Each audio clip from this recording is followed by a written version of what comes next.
اس کے بعد پھر آپ کے پاس بزنس اپارچونیٹی یہ ہے کہ آپ ایگریکلچر مشینوں کی جو ہے نا وہ آپ اس کی ریپیئر شروع کر دیجیے.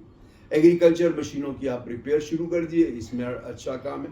ایک آپ یہ کہ انڈسٹریل جو اس کے اوپر ربرائزیشن ہوتی ہے رولز کے اوپر, وہ آپ انڈسٹریل اس کی کیجیے, ربلز کی رول کی جو ہے ربرائزیشن کیجیے, اس میں بھی بڑا اچھا کام آپ کر سکتے ہیں. اس کے علاوہ جو ہے آپ بڑی لیت لگا کے جو انڈسٹریز کے ربر کے رول ہیں اس کی آپ گرائنڈنگ کیجیے, جس کے اندر اکثر ضرورت پڑتی ہے اور ریگولر ان کی ضرورت پڑتی ہے, خاص طور پہ ٹیکسٹائل کے اندر یہ بڑے استعمال ہوتے ہیں اور پیپر انڈسٹریز میں بہت استعمال ہوتے ہیں. تو آپ یہ کام کیجیے. پھر آپ ایگریکلچر مشینیں جو ہیں وہ آپ کرائے کے اوپر بھی دے سکتے ہیں. آپ اس کے اندر جو ہے جتنی اٹیچمنٹ ہوتی ہیں اس کی ٹریکٹرز کی وہ بھی آپ کر سکتے ہیں, ٹریکٹرز بھی آپ کرائے پہ دے سکتے ہیں. مختلف ایکوپمنٹ اور مختلف چیزیں آپ جو ہے وہ بیچیے اور اس کے ساتھ آپ چیزیں بڑھاتے رہیے. اور اس کے اندر ایگریکلچر کے حوالے سے آپ میرا ایک ویلاگ ہے ایگریکلچر بزنس کا, انٹرپرینورشپ کا, آپ اس کو بھی دیکھیے اور دوسری چیزوں کو بھی دیکھیے. آپ ایگریکلچر میں بھی جا سکتے ہیں. آپ اس کے اندر جو ہے زمین کرائے کے اوپر یا لیز کے اوپر لیجیے اور اس کے سارے طریقہ کار میں نے اپنے اس ویلاگ کے اندر جس کا میں نے ابھی بتایا اس کے اندر آپ وہ کیجیے.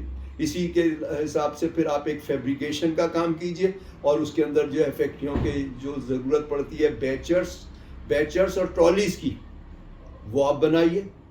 کچھ بیچرز ہوتے ہیں موٹرائز ہوتے ہیں, اس میں موٹر لگتی ہے, وہ بھی بڑا آسان کام ہے, کوئی اتنا مشکل نہیں ہے, آپ وہ بنائیے. اس کے علاوہ پھر آپ جو ہے الیکٹرک کی جو ٹریز ہوتی ہیں فیکٹریوں میں استعمال ہوتی ہیں, کیبل ٹریز, آپ وہ بنائیے. اسی طریقے سے اس کے اندر جو باکسز ہوتے ہیں جس کے اندر فیکٹریوں کے اندر جو الیکٹریکل کا سامان لگا ہوتا ہے آپ اس کو کیجیے. اس کی ایک اسپیشلائز پینٹنگ ہوتی ہے, پاؤڈر پینٹ کہلاتا ہے, آپ وہ کام کیجیے. بڑی مونوپولی ٹائپ کا اور اچھی پرائس کا کام ہے اور یہ ایکسپینشن والا کام ہے, آپ یہ کیجیے.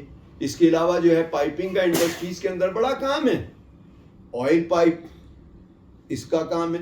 اس کے علاوہ جو ہے دوسرا جو اس کا کام ہے کیا نام ہے اس کا, گیس پائپ. اس کے علاوہ جو ہے steam pipe, water pipes, air pipes, بہت کام ہے اس کے اندر. پھر آپ ایک کام یہ کر سکتے ہیں کہ جو ایئر کمپریسر انڈسٹریز کے اس کی آپ ریپیئر کیجیے, آپ بڑی آسانی سے کر سکتے ہیں. اس کے علاوہ آپ جو ڈومیسٹک جنریٹرز ہیں ان کی ریپیئر کیجیے.